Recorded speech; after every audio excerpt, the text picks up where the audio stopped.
Hi, thank you so much for tuning in to P2P Relates, where we talk about all things relationships. I'm Pat Renfro, and today, as you can see, I have another wonderful guest. This is Alvin Horn, and Alvin, thank you so much for agreeing to this interview. Thank you for having me. This is a great opportunity to have a conversation, and we learn when we listen and we talk. So this is going to be great. So, Alvin, I would like you to tell them about you. Give us your synopsis resume, because it's quite a long one.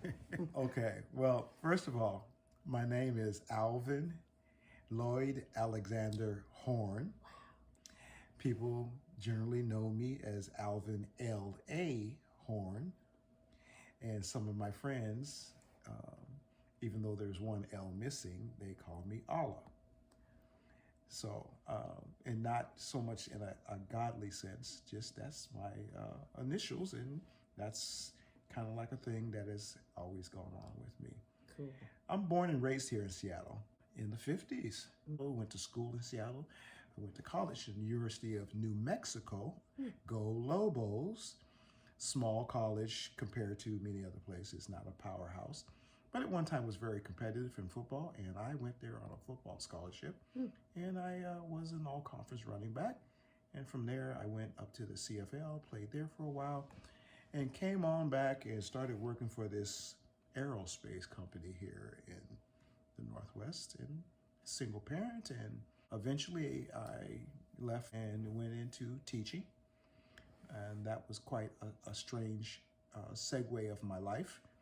And I was blessed to eventually run a school district's in-house suspension program where we dealt with kids that were suspended, expelled, or needed a break for whatever reason. I had a classroom where I taught them why they were expelled so they wouldn't go back to the classroom and be such a disruption because they were behind. Eventually, I retired from that after about 15 years.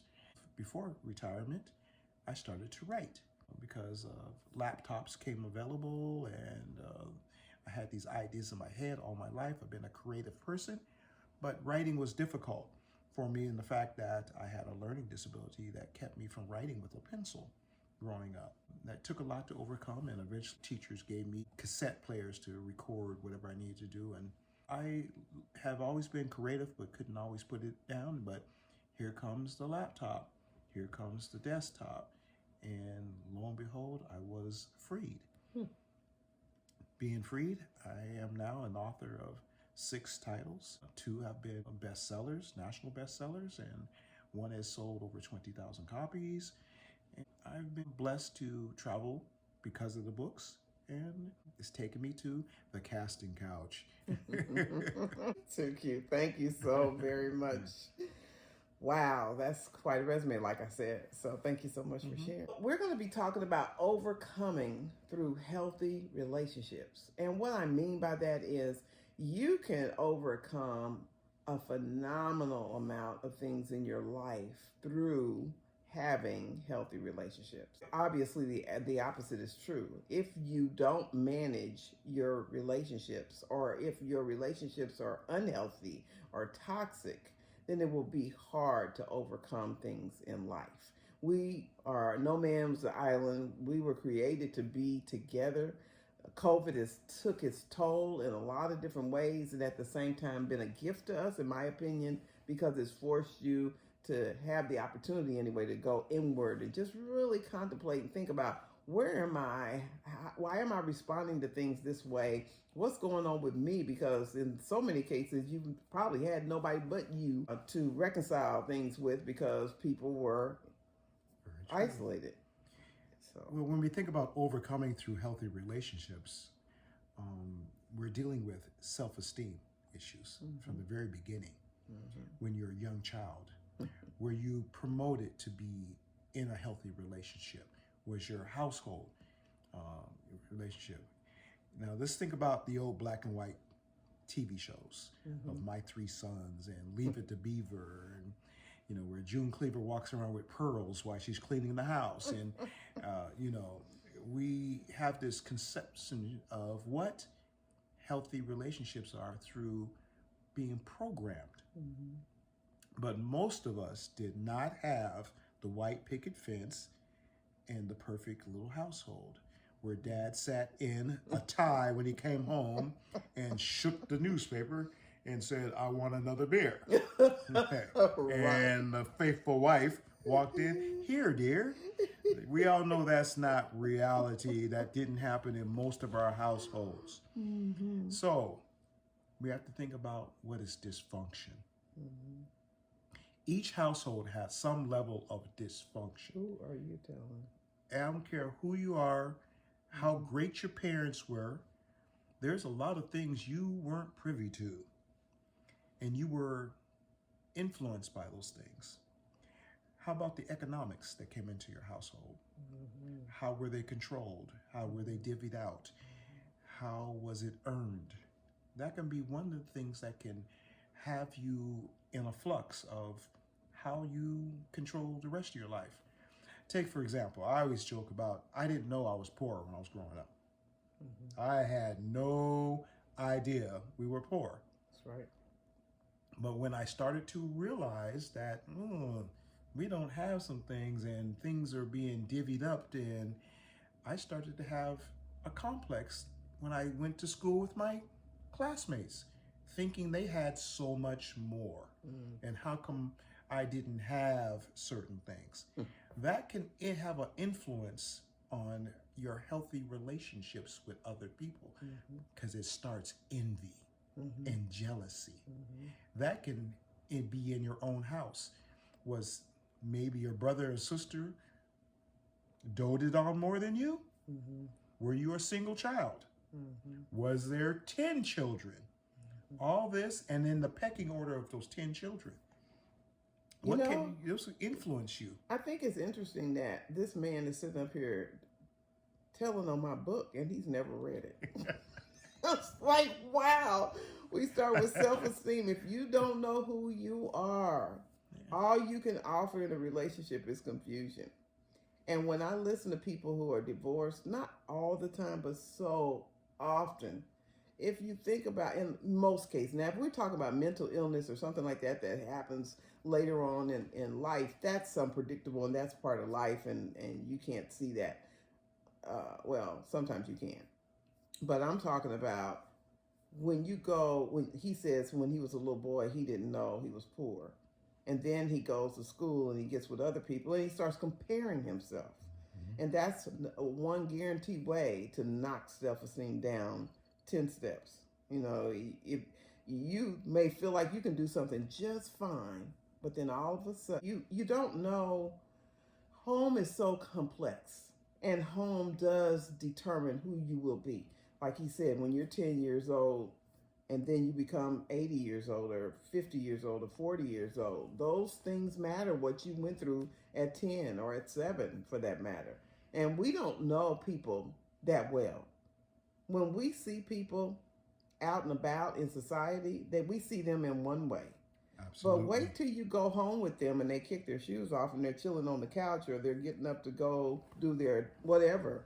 That's when you really get to know who you're dealing with, because they have their idiosyncrasies, they have their particulars, they have their weird habits, they have whatever. And those things are not public. And it's not because you're faking. It's just because there's a behavior for home and then there's a behavior for out in society. Well, we're so used to this one-dimensional view of what we see. I mean, the world is one-dimensional. The TV tells us what to think by what they show us. They don't show us the whole picture. I'm always amazed when we see the news and we see pictures of Africa. And then you come to find out that they have cities that look like New York. Right. And these But we don't beautiful, see those. And they have these beautiful arts and parks and festivals and nothing like what we see. So going back to watching those old black and whites, we saw one dimension. When you look at somebody else's life on the surface, it's one dimensional. But we all remember going inside someone else's house as, a child. And you looked around at what do they have? And you wonder, no, can I have that? And their mother makes this and your mother doesn't. And their dad has a cooler car than your car. And all these things have an influx, yes, on how esteem, our self-esteem and our self-esteem is a mental situation that maybe we shouldn't be influenced by that. We shouldn't be made to feel bad about it, but we sometimes internalize, having worked with kids most of my life. Kids are mean. They can, well, they're honest. See, we learned to lie and be really, really polite. And I taught for years too. And that's one thing about kids that I loved, is that even if it hurt a little bit, at least you knew. I said this in my last interview, so I had to watch not being so redundant.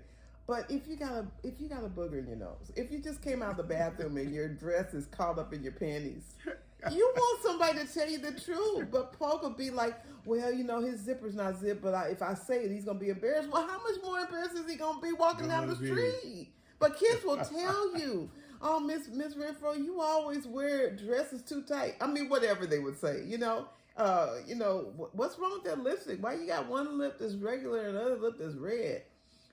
They'll tell you. Yes. And then when they love you and they hug you, that's because they mean it. They do mean it. And if they don't care nothing about you, you let you know that too. And so I love their honesty. But anyway, they can be mean. They can be mean. Quick story. So I still work with kids and somewhat of a security counseling type situation. And so the boys always want to go outside and play football during lunchtime, but we can't let them go out there by themselves. Right. So I go out there and, I'm talking with them and I might have my headphones, listen to some music, just relaxing. But there was one young man, he was sitting on the wet grass, eating his lunch, he was eating everything. He was meticulous about eating his lunch. And when he got done, he closed it up. He put all his trash inside. I was like, oh, cool, he's not leaving his trash out. But when he got up, the cute little girls that were standing there said, ooh, the back of your pants are all wet. And they were going to make fun of him. Yeah. And I walked over to the young ladies and he ran out there, my pants are not wet, my pants are... I said, now, obviously, you guys are over here watching him because I think you like him. I do that. Probably one or two of you like him. Don't say you don't. It's okay. And everything. I said, and you didn't know what to say to him. So you teased him and you made him feel bad. Think about that, because if he was to turn around and embarrass you in front of your friends, you probably wouldn't like it. So when they finished playing, he came and got his lunch pail. But one of the girls picked it up and handed it to him. Yeah. And she ended up walking in with him while the other girls watched. Now, I tell that story because what happened to him to be teased like that could have an impact on his life. How about he's teased several times? He gets a complex. He carries that on to he's 15, 16. He carries that on to he's 19, 20, and he starts to have interactions with women. Maybe his reactions to women won't be positive. Maybe he is not kind as a defense mechanism. Maybe by the time he's 40, he can find himself divorced because his wife didn't like how he talked to her and how he handled the children. These are things that can impact our life, have an influx of other things that can come in to our life. Something as simple as teasing. We're also in a society now that talks about don't be so thin-skinned. And that's what is that? What is being thin-skinned? We all want to be loved. We all want to be spoken to nicely. And yes, life has challenges and we have to prepare ourselves. So that's something to think about. But I wanted to jump in too and talk about the issue of comparison keeps coming up for me. in this conversation because sometimes our self esteem is impacted by what we see around us. And so I'm going to give you my story. Recently, I sang a solo at my church. And in preparation for that solo, I practiced and practiced for months. But I finally got to the point where I mastered the song enough to be able to perform the song.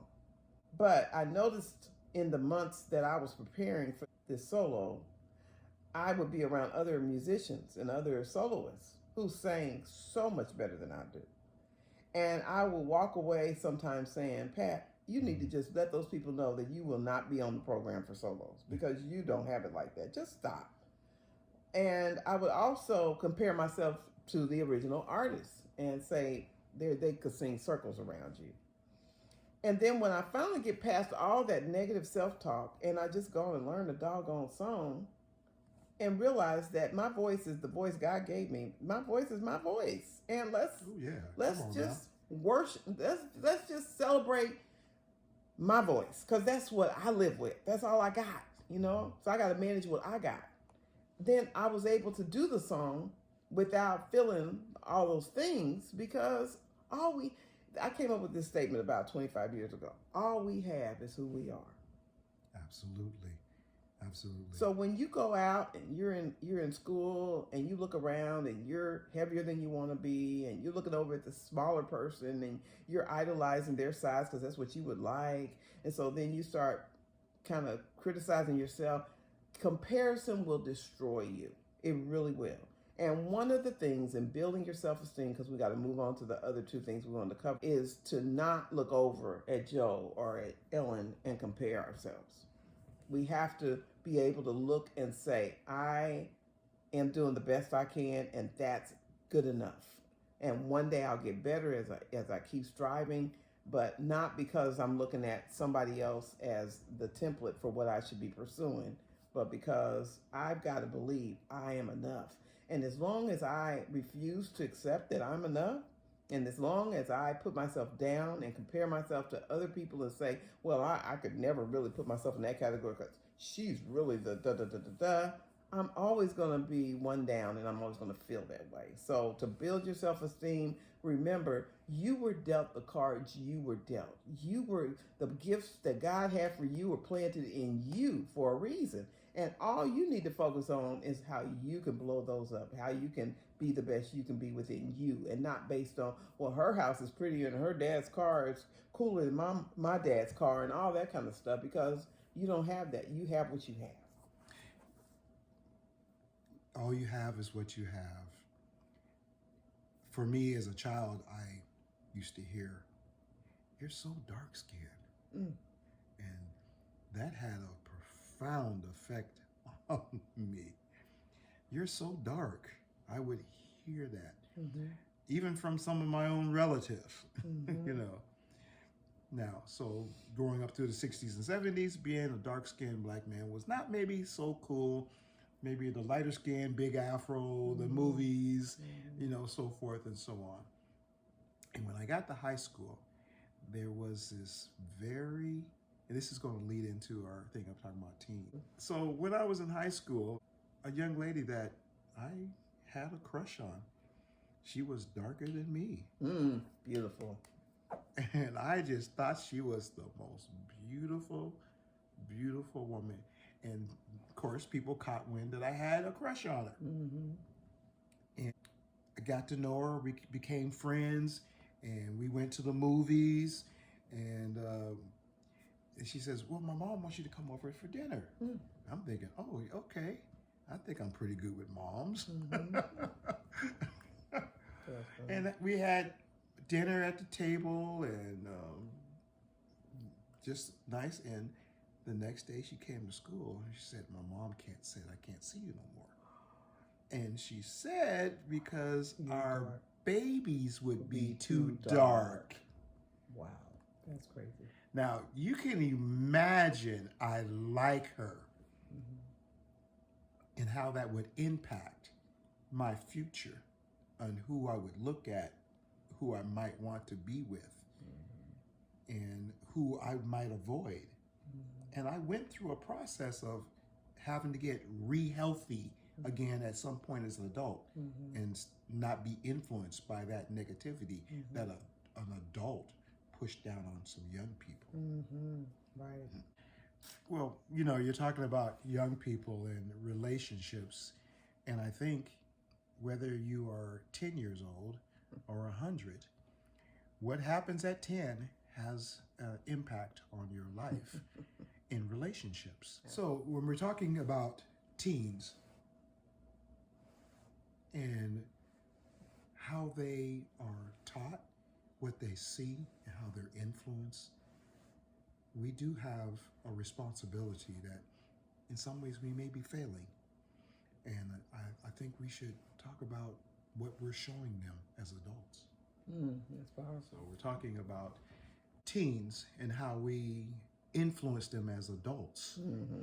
And we may not be showing them the very best that they need, especially during these times where we have social media, where people are responding to each other in a way that's maybe not healthy, where aggression seems to be a tool instead of communication. And our teens are watching this. These teens are feeling that they're coming up short if they don't have the impact of control. And so they become, well, we talked about the mean kids, and I'm seeing a lot of this in our teens. I'm also seeing a shrinking of the kind teen who's seemingly being bullied. And I'm wondering about the future that we're projecting on these children, and how are they going to have healthy relationships? Just by chance, how are these children going to learn good behavior when a lot of adults are misbehaving in their communication with other adults? I've had to do a lot of counseling in the aspect of telling parents, it may not be healthy for you to be watching reality TV with your children, watching people argue, fuss, and fight, and think it's healthy for your child, because now your child comes to school, what do you think they reenact when they communicate with communication with others? We've got to be more careful about this when it comes to thinking about healthy relationships in the future. And I'm a strong believer in Adam and Eve, your mate, whoever you so choose. How are these children going to pick mates? How are they going to find people that they feel compatible with and have healthy beliefs of how to deal with each other, how to work out issues? Or is it always going to be combat? Because that's what they're seeing now. We want to talk about young people.